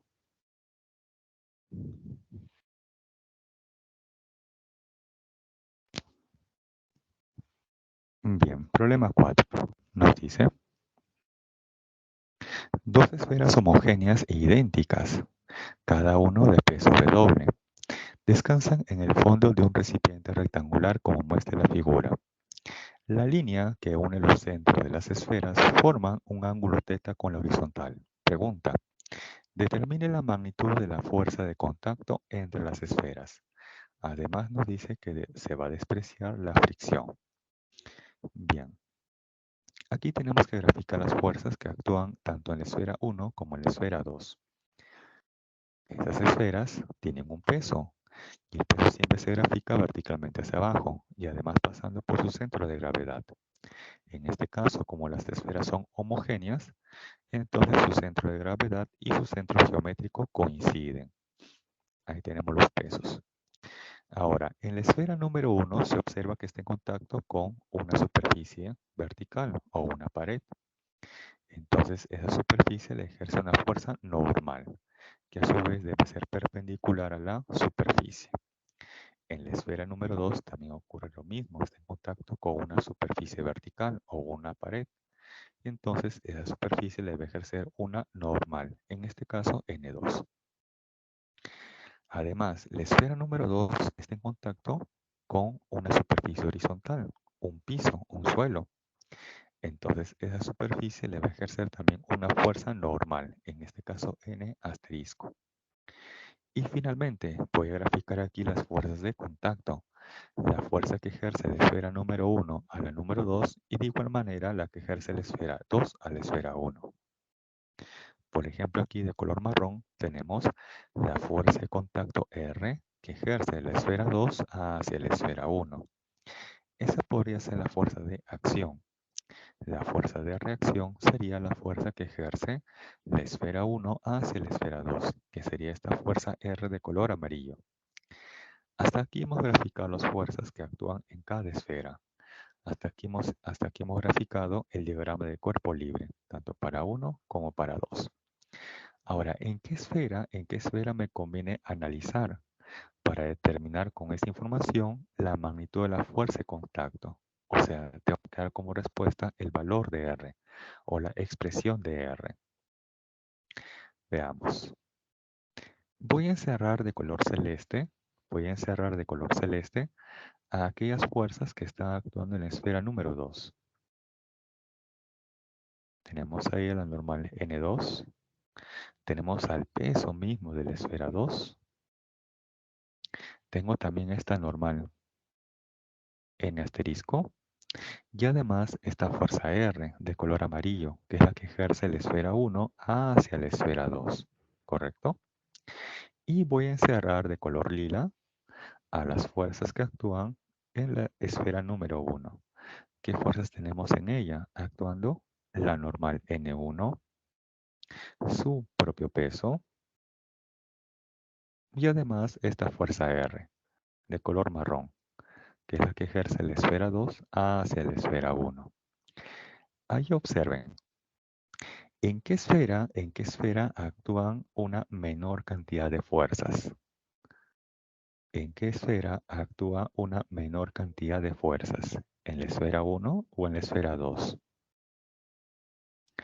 Ahí cuenten la cantidad de fuerzas que actúan tanto en 1 como 2 y díganme en cuál de ellas actúan una menor cantidad de fuerzas.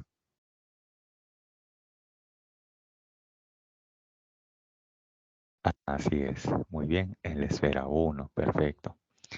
Esto les comento porque aquí les planteo una sugerencia. Se recomienda analizar primero en aquel cuerpo que actúan una menor cantidad de fuerzas. Si con eso no logro obtener el resultado o la respuesta, entonces recién me veré forzado a analizar al otro cuerpo, en el cual actúan una mayor cantidad de fuerzas. En este caso voy a analizar a la esfera número 1 y observo que en la esfera número 1 actúan 3 fuerzas y según el problema nos dicen que las dos esferas descansan, o sea, están en reposo. Entonces aquí podría plantear el triángulo de fuerzas, ya que tenemos 3 fuerzas que actúan sobre un cuerpo que se encuentra en reposo o que está descansando. Entonces tengo por aquí su peso, tengo por aquí la normal N1 y finalmente tengo esa fuerza R. También sabemos que esa fuerza R respecto de la horizontal forma el ángulo θ. Ahora, nos preguntan acerca de la fuerza R.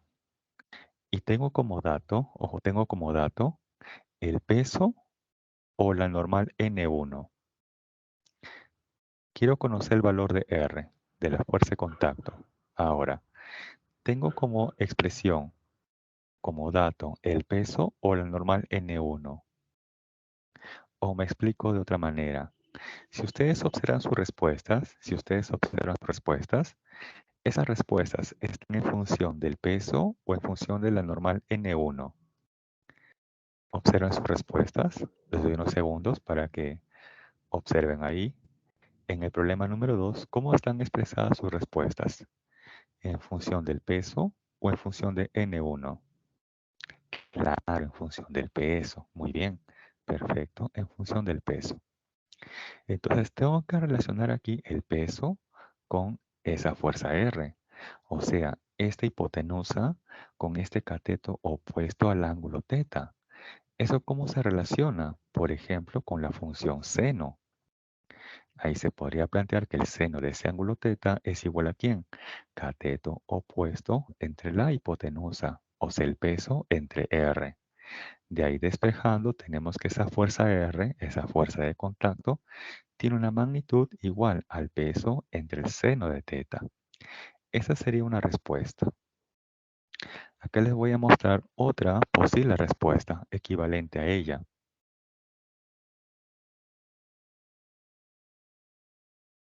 Ahí está el peso W. Y esto sería multiplicado por 1 entre el seno de teta. Ahora aquí, 1 entre el seno, nos da como resultado la secante o la cosecante. 1 entre el seno nos da como resultado la secante o la cosecante.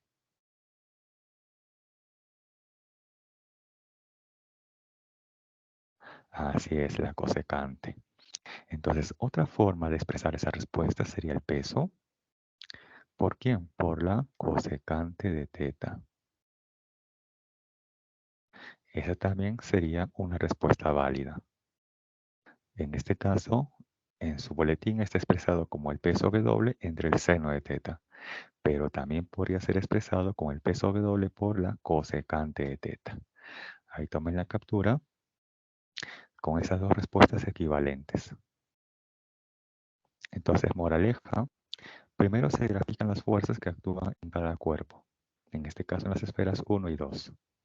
Luego voy a contabilizar el número de fuerzas que actúan en cada cuerpo, de tal manera que luego se sugiere analizar en aquel cuerpo que actúan la menor cantidad de fuerzas, en este caso en la esfera número 1. Si con ello no logro obtener la respuesta, lo que me están preguntando, entonces recién ahí me veré forzado a analizar al otro cuerpo. Así es la sugerencia.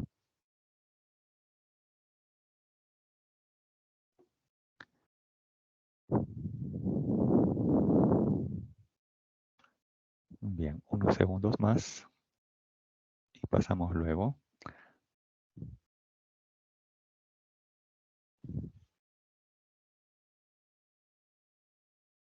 Bien, entonces pasamos ahora al problema número 5.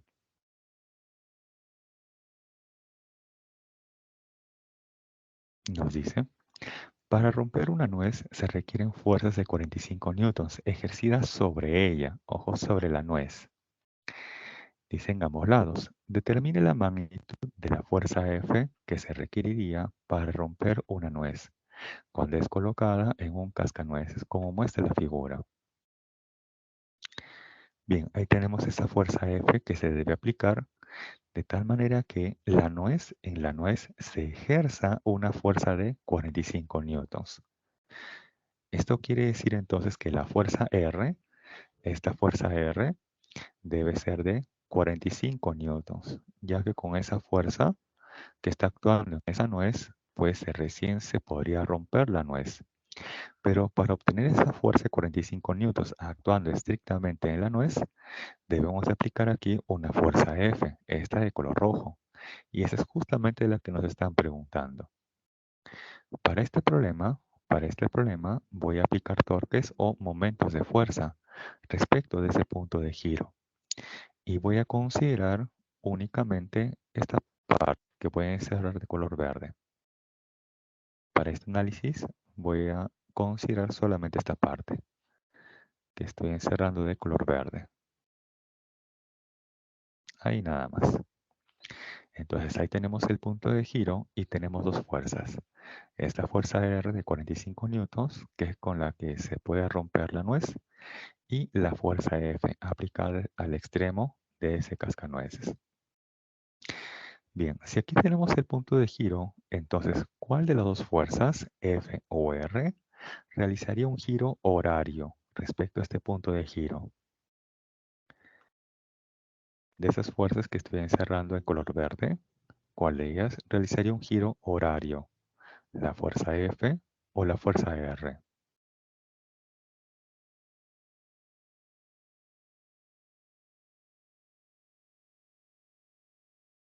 En sentido horario, ¿sí? ¿La fuerza F o es la fuerza R? En sentido horario, ¿no? En sentido horario.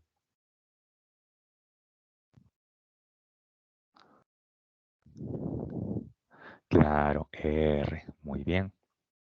Así es. En tanto que F realizaría un giro en sentido antihorario respecto a este punto de giro. Sí, y ojo que estoy considerando estas dos fuerzas que estoy encerrando de color verde, ¿sí? Para que no se confunda con las otras dos que están abajo. Bien. Entonces, si planteamos segunda condición de equilibrio, sumatoria de torques en sentido horario es igual a la sumatoria de torques en sentido antihorario, o que la sumatoria de todos los torques es igual a cero.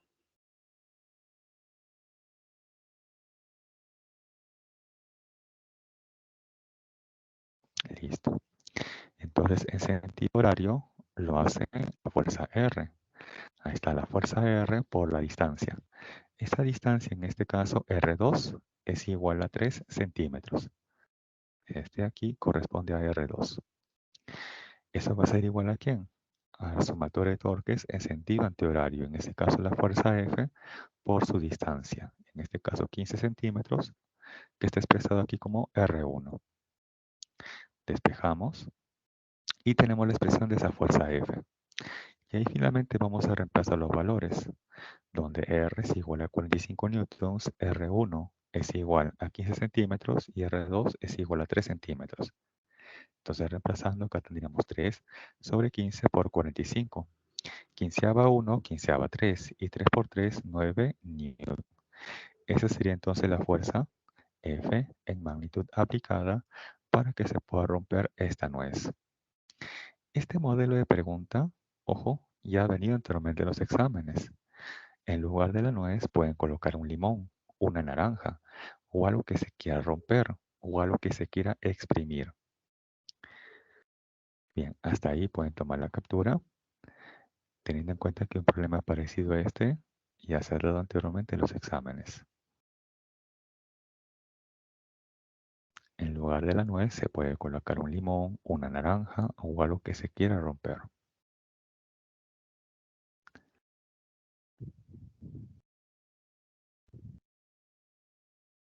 Bien, pasamos entonces al siguiente problema, número 6.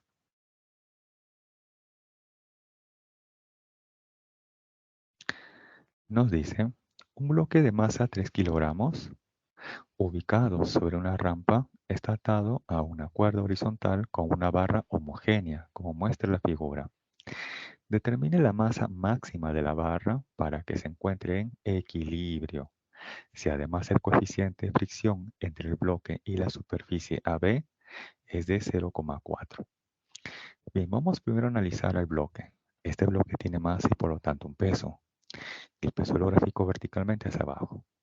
El bloque está en contacto con una superficie y la superficie le ejerce una fuerza normal.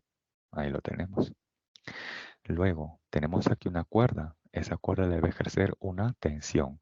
Y la tensión lo grafico como si estuviera saliendo del bloque, o sea, en este caso, hacia la derecha. Esta tensión de la cuerda que actúa en el bloque, hace que el bloque tienda a deslizarse a la derecha o a la izquierda. Esa tensión de la cuerda hace que el bloque tienda a deslizarse a la derecha o a la izquierda. Así es, hacia la derecha. Perfecto. Esto les pregunto por qué. Porque la superficie AB es rugosa y por lo tanto debo de considerar la fuerza de rozamiento. Como ustedes me han dicho correctamente que el bloque, debido a la tensión, tiende a deslizarse hacia la derecha, entonces la fuerza de rozamiento estará dirigida hacia la izquierda. Perfecto, joven Daniel, señorita Carla, muy bien. Ahora voy a aplicar primera condición de equilibrio al bloque. Sumatoria de fuerzas igual a cero. O sea, sumatoria de fuerzas, por ejemplo, en el eje vertical igual a cero. O sumatoria de fuerzas que van hacia arriba igual a sumatoria de fuerzas que van hacia abajo. De ahí que el peso y el normal son iguales en magnitud, en este caso 30 newtons. Luego, en la horizontal, sumatoria de fuerzas que van a la derecha igual a sumatoria de fuerzas que van hacia la izquierda. O sea que de ahí el valor de la tensión es en magnitud igual a la fuerza de rozamiento. Y la fuerza de rozamiento, por definición, es igual a mu por la normal. Entonces reemplazamos, la tensión es en magnitud igual a la fuerza de rozamiento. Pero a su vez, por definición, la fuerza de rozamiento es mu por la normal. Ahí está el coeficiente 0,4 por la fuerza normal que es de 30 newtons. Y esto nos da una tensión de magnitud 12 newtons. Hasta aquí ya he analizado al bloque. Ahora tenemos que analizar a la barra. Esta barra tiene masa y por lo tanto un peso, y su peso lo grafico verticalmente hacia abajo. En la parte superior está unida una cuerda. Esa cuerda le ejerce una tensión, que la grafico como si estuviera saliendo, en este caso de la barra, por lo tanto hacia la izquierda. Y como se trata de la misma cuerda, entonces misma magnitud de la tensión. Si él es T, él también vale como T. Si él es 12 newton, él también vale en magnitud 12 newtons. Finalmente, en la parte inferior de la barra tenemos una articulación, algo así como una bisagra. Entonces por ahí va a pasar una fuerza que muchas veces se le conoce como la reacción. Ahí tenemos una reacción R. Ahora, observo que en la barra actúan tres fuerzas y la barra se encuentra en equilibrio. Entonces esas tres fuerzas podrían formar un triángulo cerrado o podría aplicar aquí el método del triángulo. Entonces graficamos. Tengo por aquí el peso. Tengo por aquí la tensión de la cuerda. Se conoce cuánto vale. Y por acá tendría esa reacción R, que no se sabe cuánto vale. Ojo que me están preguntando la masa de la barra. Para conocer la masa de la barra, yo debería conocer el peso. Entonces el peso es algo que aún no se conoce. Aquí, por ejemplo, observo un gran problema. Y es que si yo quisiera conocer el peso, conociendo previamente el valor de la tensión, se debería conocer entonces los ángulos que forma, por ejemplo, el peso con la reacción o quizás la tensión con esa reacción. Pero lamentablemente esos ángulos no se conocen. ¿Por qué? Porque no nos dicen para nada en el problema el ángulo que forma esa reacción con la horizontal, ni mucho menos el valor de esa reacción. Entonces en este problema no podría aplicar la primera condición de equilibrio o el método del triángulo de fuerzas, porque no se conoce esta fuerza R ni tampoco se conoce el ángulo que forma. Entonces, si hasta aquí he agotado la primera condición de equilibrio y no he obtenido la respuesta, entonces me veré forzado a aplicar la segunda condición de equilibrio, pero eso implica trabajar con torques o momentos de fuerza. Por ejemplo, se sugiere tomar como punto de giro por donde pasa una fuerza desconocida, pero que tampoco se desea conocer. En este caso sería la reacción R. R es una fuerza desconocida, pero que tampoco se desea conocer. Por lo tanto, vamos a tomar allí como el punto de giro. Ahora, ¿qué fuerzas realizarán torque respecto del punto de giro O? El peso de la barra y la tensión. Y ahora faltaría conocer las distancias que hay de esas fuerzas hacia el punto de giro. Para eso entonces voy a prolongar aquí la línea de acción de fuerza del peso. Lo prolongo por aquí arriba y también por aquí abajo. Luego, a partir del punto de giro, voy a buscar una recta que cruce de forma perpendicular hacia esa línea de acción de fuerza del peso. Ahí se ha formado un triángulo rectángulo, donde L hace el papel de la hipotenusa y esa distancia hace el papel del cateto adyacente al ángulo de 45 grados. Por lo tanto, esa distancia correspondería a L coseno de 45. Ahora vamos para conocer la distancia de la tensión hacia el punto de giro. Si L es 45, entonces este ángulo de color celeste también sería 45 grados. Ahora por aquí voy a graficar la línea de acción de fuerza de la tensión. Ahí está. Luego, a partir del punto de giro, busco una recta que cruce de manera perpendicular a la línea de acción de fuerza de la tensión, que sería toda esta de color verde. Ahí se ha formado un triángulo rectángulo, donde 2L hace el papel de la hipotenusa, y esa recta de color verde hace el papel del cateto adyacente a ese ángulo de 45 de color celeste. Por lo tanto, esa distancia para la tensión correspondería a 2L coseno de 45. Ahora sí, como ya sé las fuerzas y las distancias respecto a ese punto de giro, entonces ya podríamos trabajar con la segunda condición de equilibrio. Sumatoria de torques igual a cero, o que la sumatoria de torques en sentido horario es igual a la sumatoria de torques en sentido antihorario. Con respecto al punto O, el peso haría un giro en sentido horario y la tensión en sentido antihorario. Es por eso que tenemos aquí el peso por la distancia L coseno de 45 es igual a ¿quién? A la tensión T por su distancia, 2L coseno de 45.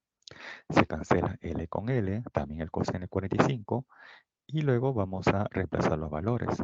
Por aquí nos queda mg y por aquí nos va a quedar dos veces la tensión T. Reemplazamos los valores de la aceleración de la gravedad y de la tensión T, y despejando se obtiene que la masa de esa barra, como máximo, debe ser de 2,4 kilogramos. Esa sería finalmente la respuesta al problema. Hasta aquí pueden tomar la captura.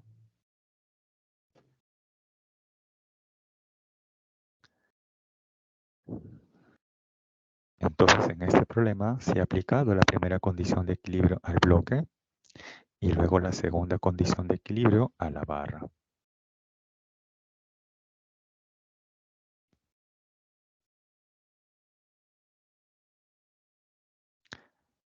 Bien, pasamos entonces al problema número 7.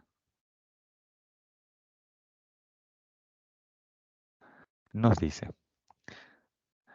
una barra no homogénea de masa 8 kilogramos se encuentra en posición horizontal, atada a una cuerda en un extremo y en el otro unido al pivote empotrado a un soporte vertical, el cual a su vez se encuentra a 2 metros de su centro de gravedad, que es el punto G. Pregunta, ¿qué magnitud tiene la reacción en la articulación A? Entonces para esto vamos a graficar las fuerzas. Tenemos ahí el peso que está pasando por el centro de gravedad, el cual se encuentra a 2 metros del punto A. Tenemos por aquí al otro extremo la tensión de la cuerda y por el punto A, por esa articulación, está pasando una reacción R. Nos preguntan el valor de la magnitud de esa reacción. Para eso se debería conocer la componente tanto horizontal como vertical de dicha reacción. Para eso tendríamos que conocer previamente el valor de la tensión. Si yo aplicara aquí la primera condición de equilibrio, no se va a poder lograr obtener esa reacción porque no se sabe el valor de la tensión. Entonces me veré forzado a aplicar la segunda condición de equilibrio. Y para eso vamos a considerar como punto de giro el punto A. Esto quiere decir que la reacción no va a realizar torque. Las fuerzas que sí van a realizar torque serían el peso y esta componente perpendicular de la tensión. La componente horizontal de la tensión no realiza torque, ya que esa componente horizontal de la tensión pasa o cruza el punto de giro. Bien, planteamos entonces sumatoria de torques en sentido horario es igual a la sumatoria de torques en sentido antihorario respecto del punto de giro A.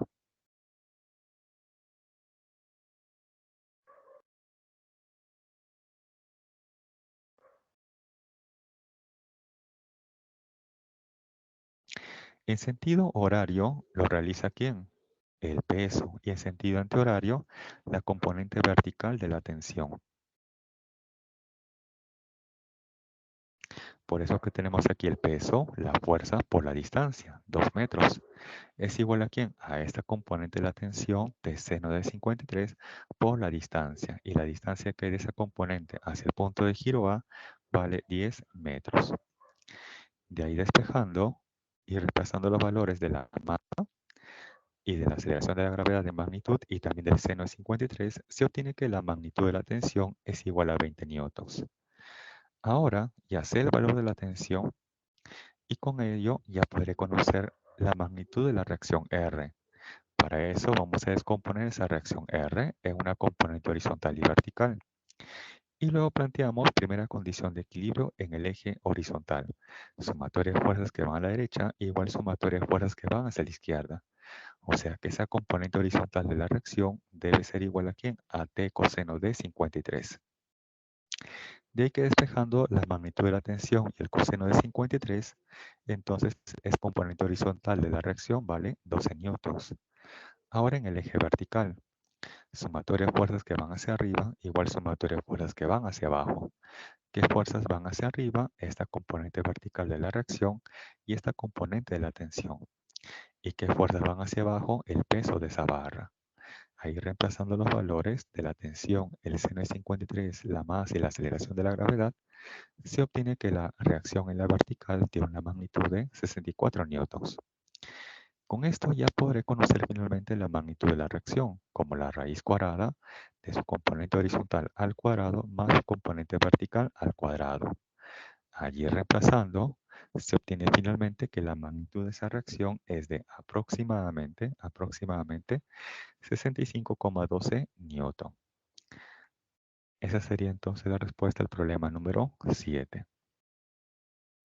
Hasta aquí pueden tomar la captura para luego pasar finalmente al problema número 8.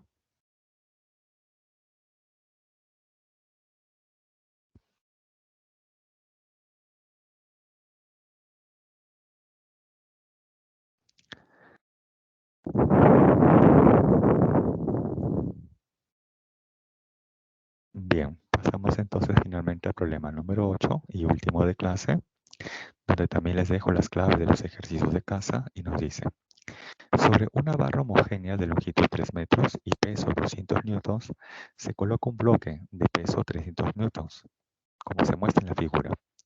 Si la tensión de la cuerda BC es 500 newtons y el ángulo θ es 37 grados, pregunta, determine la distancia X del bloque A hasta la articulación, que es el punto A para que el sistema permanezca en equilibrio. Bien, yo quiero conocer aquí la distancia X. ¿Cómo se podría conocer la distancia X? ¿Con la primera o la segunda condición de equilibrio? En la primera condición de equilibrio relacionamos fuerzas, en tanto que en la segunda condición de equilibrio se puede relacionar fuerzas, pero también distancias. Entonces aquí, según la pregunta, me conviene plantear la segunda condición de equilibrio, ya que con ello podré conocer la distancia X. Entonces graficamos las fuerzas. Una de ellas sería el propio peso de la barra. La otra fuerza, el peso del bloque. La otra fuerza es la tensión de la cuerda. Y finalmente aquí en el punto A, una reacción que pasa por esa articulación. Y finalmente voy a tomar como punto de giro el punto A, ya que por ahí pasa una fuerza desconocida, pero que tampoco se requiere conocer.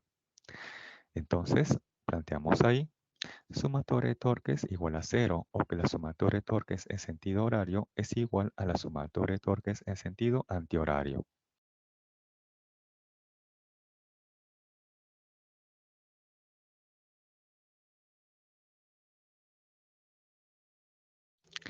Bien, descomponemos la tensión en una componente horizontal y en una componente vertical, y la componente que sí está realizando torque sería la componente vertical.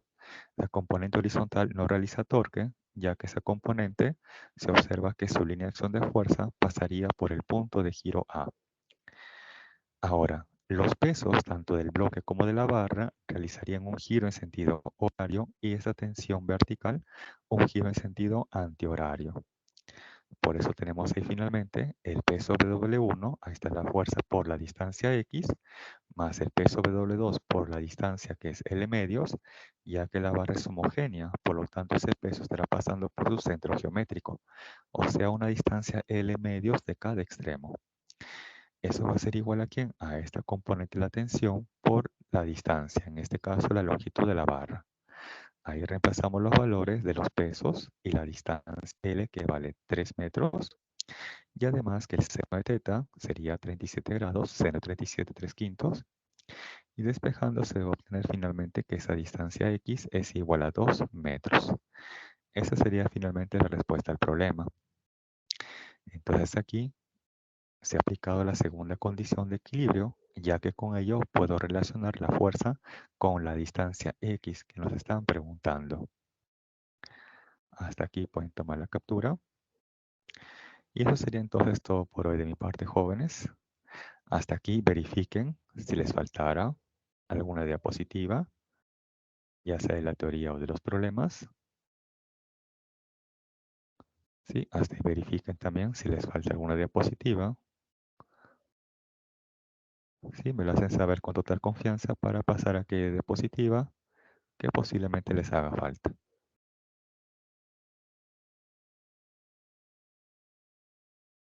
¿Sí? Ahí verifiquen, les doy unos segundos más.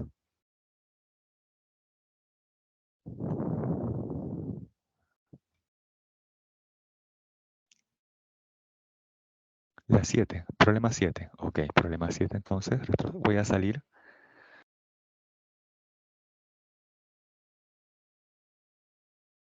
un ratito para colocar el problema 7.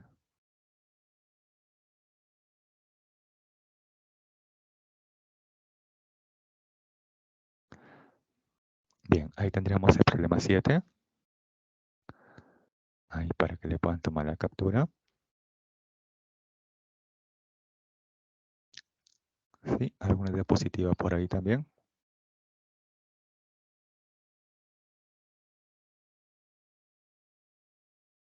Bien, jóvenes. Entonces, eso sería todo por ahí de mi parte. Cuídense mucho, que pasen un bonito día. Conmigo será hasta la siguiente clase. Gracias por su atención, su paciencia, su comprensión, como siempre. Muchas gracias también a ustedes. Que pasen un bonito día. Sigan estudiando.